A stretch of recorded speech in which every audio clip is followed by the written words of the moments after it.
قلوبنا بولاية محمد وآل محمد. اللهم صل على الصلاة والسلام على أشرف الأنبياء والمرسلين وخاتم النبيين أبي القاسم محمد وأهل بيته الطيبين الطاهرين المعصومين المظلومين المنتجبين الذين أذهب الله عنهم الرجس وطهرهم تطهيرا. صلى على ولعنة الدائمة على أعدائهم أجمعين من يوم ظلمهم إلى يوم الدين. أما بعد فقد قال الله سبحانه وتعالى في كتابه المجيد وفرقانه الأمين وقوله الحق. بسم الله الرحمن الرحيم. يا أيها الذين آمنوا اتقوا الله وابتغوا إليه الوسيلة. صلوات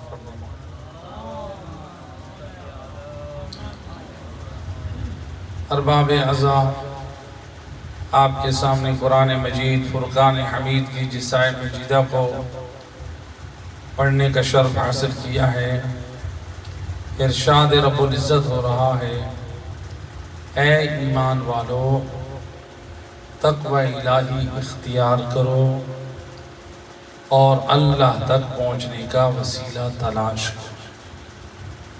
تو اللہ نے اس آیت مجیدہ میں انسان کی کامیابی دو چیزوں میں رکھی ہے.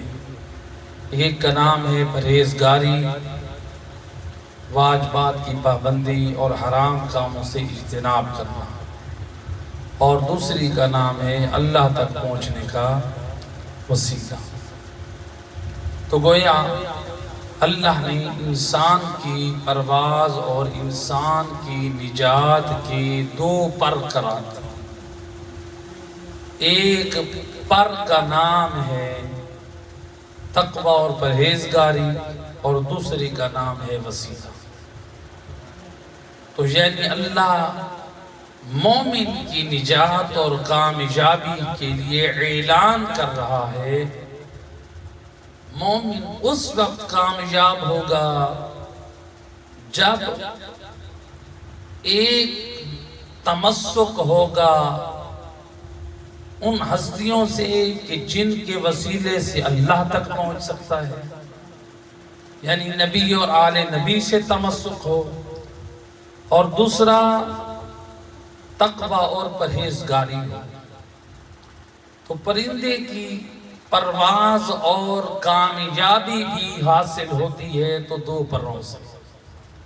ایک پر کو جب تک مارتا رہے پرندہ نہ پرواز کر سکتا ہے نہ اپنی منزل مقصود تک پہنچ سکتا ہے. تو گویا اللہ بھی قرآن میں سمجھا رہا ہے: اے ایمان والا، اگر تو نے تقوی الہی کا دامن چھوڑ کے تو نے سوچا میں صرف علی اور اولاد علی کی محبت کو دل میں رکھ لوں میں کامیاب ہو جاؤں گا، جس طرح ایک پر سے پرندہ کامیاب نہیں ہے تو بھی کامیاب ہے. آل محمد کی محبت انسان کے دل میں اعمال صالح کی رغبت پیدا کرتی ہے، انسان کو توبہ و استغفار کی طرف توجہ دلاتی ہے.